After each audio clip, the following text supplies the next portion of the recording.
Bonjour à toutes et à tous, je suis Pucci, votre narratrice qui bafouille. Et j'ai une petite question avant de démarrer. Est-ce que au bout de 4 chapitres, je dois vraiment encore répéter mon nom? N'hésitez vraiment pas à me le dire dans les commentaires. Et bienvenue à toutes et à tous sur cette chaîne Pucci Tales. Et là encore, j'ai toujours la même question. Est-ce qu'il faut que je répète le nom de ma chaîne? Je vous rappelle que je suis toute nouvelle dans le YouTube game, donc je ne sais pas quoi faire. Donc bref, c'est pas grave. En tout cas, aujourd'hui, je vais vous raconter le chapitre 4 de l'histoire sans titre. Brian is not in the kitchen. Mais avant de démarrer, je vous fais un petit récap des épisodes précédents, comme d'habitude.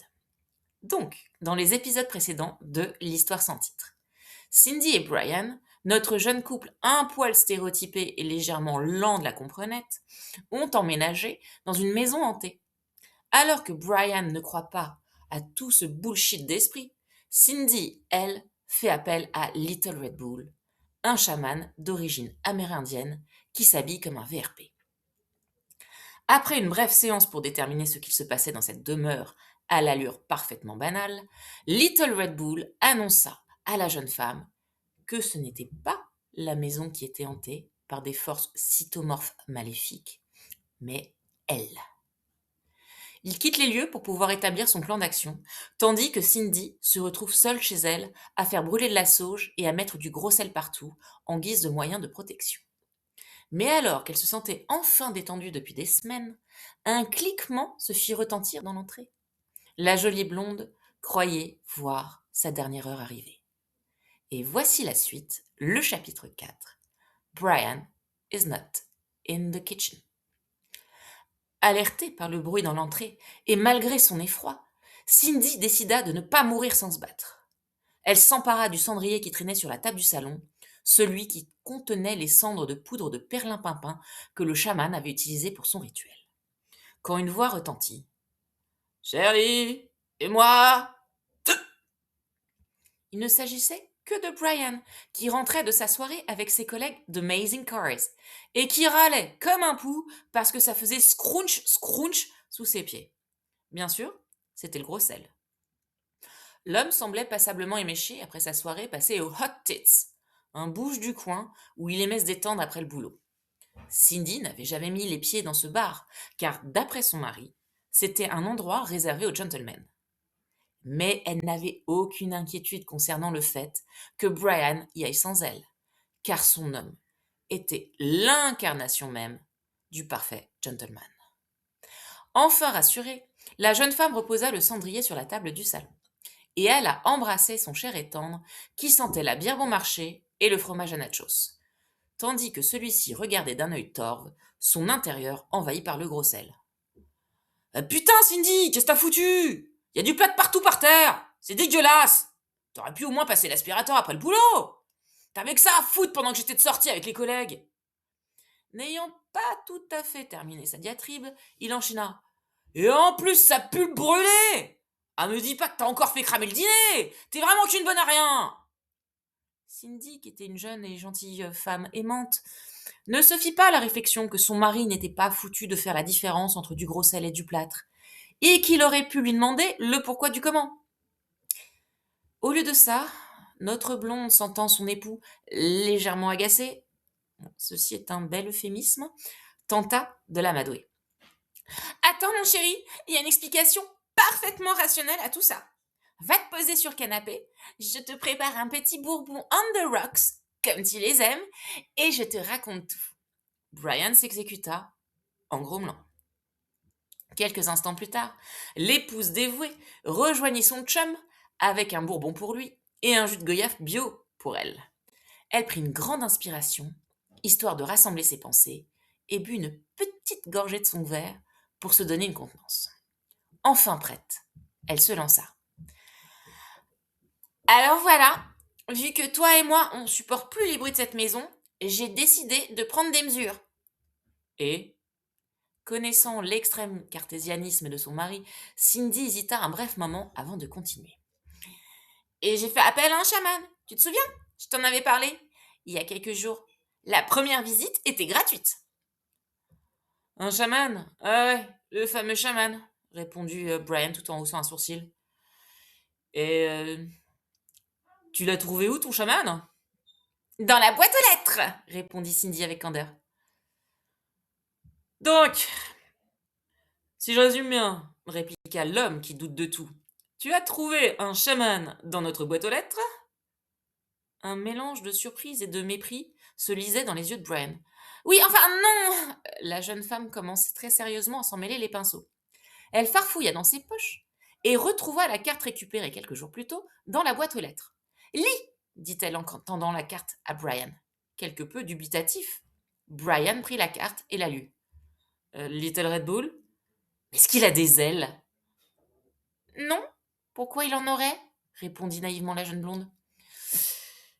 Et donc, c'est, je cite, un membre émérite de la CDC. Et il fait du rock?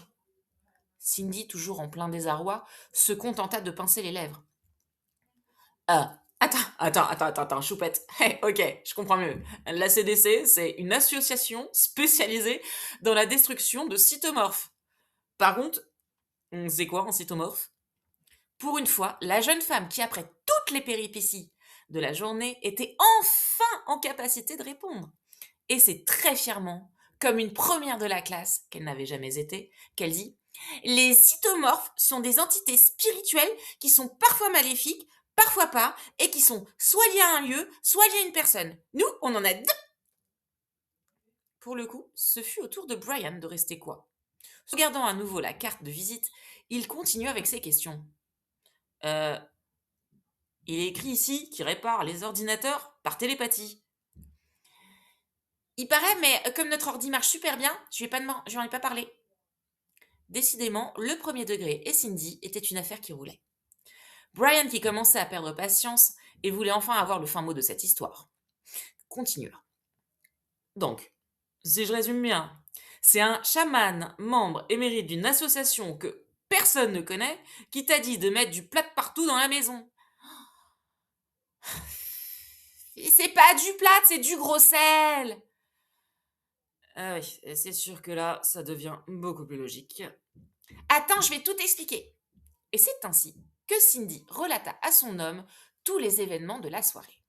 Brian n'était toujours pas très convaincu par cette histoire, mais il se dit que ça ne coûtait rien d'essayer, d'autant plus que la première séance était gratuite. Par contre, il tiquait un peu, ça c'est encore un bel euphémisme, quand sa femme lui annonça que l'exorcisme n'était pas gratuit. Et pas si conne, hein. Elle ne lui annonce pas exactement combien, histoire de pas le braquer. Cindy lui assura que ça en valait le coup si par la suite ils arrivaient à enfin passer des nuits tranquilles, voire torrides. Et la jeune femme n'est pas qu'une blonde naïve, elle sait aussi jouer de ses charmes. Brian, grâce à ce dernier argument fort alléchant, ne put qu'opiner de la tête. Comme à son habitude, Cindy se mit au fourneau. Ce n'est clairement pas Brian que l'on allait trouver en cuisine. Elle leur concocta un délicieux repas frugal composé de T-bone steaks, de pommes au four garnies de crème fraîche et de cheddar fondu, et d'une délicieuse apple pie pour le dessert. Enfin repus, les amoureux partirent se coucher, l'estomac plein, mais le cœur léger. Et devinez quoi? Une chose incroyable se produisit cette nuit-là. Ils dormirent. Aucun bruit étrange ne vint troubler leur tranquillité. Et ils se réveillèrent le lendemain matin, frais comme des gardons, prêts à attaquer leur journée de travail tranquillement. En fin d'après-midi, Cindy reçut un coup de fil de Little Red Bull, qui lui demanda des nouvelles.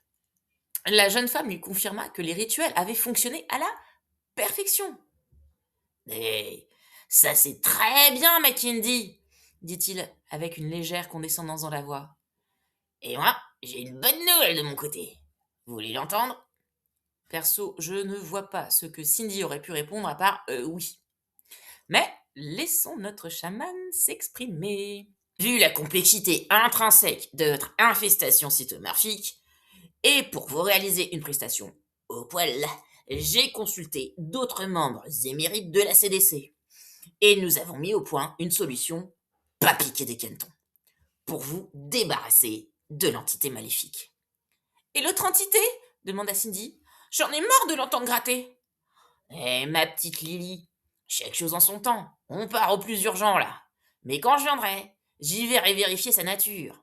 Mais d'après moi, celle-ci, vous pouvez la garder. La garder? Vous voulez que je garde une entité qui gratte? Pour la première fois depuis le début de cette histoire, Cindy commençait à s'énerver gentiment. Elle est d'une patience, cette fille. Perso, il y a longtemps que j'aurais pété un câble. Elle grattera plus, lui répondit le chaman sur un ton péremptoire. Toujours bonne patte et résolument positive, la blonde se dit qu'il valait mieux vivre sous le toit d'un gratteur compulsif, mais bienveillant, plutôt que de partager ses nuits avec une espèce de démon qui voulait l'emmener je ne sais où pour faire je ne sais quoi. Cindy, bien déterminée à ce que cet enfer s'arrête, reprit le fil de la discussion. Très bien. Et on fait ça quand, monsieur Red Bull? Ouais, j'ai encore quelques préparatifs à mettre en place, mais je serai prêt demain soir. Alors, ma chère Trixie, je vous dis à demain, et n'oubliez pas le cash. Sur ce, il raccrocha. Hormis le fait que le chaman n'était jamais foutu de se souvenir de son prénom, mais il était peut-être très occupé après tout, Cindy se sentit toute regaillardie par ce coup de téléphone. Elle s'empressa d'appeler Brian pour lui conter les derniers développements de la journée. Lorsqu'elle eut dû lui expliquer qu'il devait tirer 6 000 $ en cash, celui-ci ne put que s'exclamer. Combien? Bordel, Cindy! T'es en train de te faire enfumer par ce chaman et son calumet! T'as rien fait fumer de bizarre, j'espère?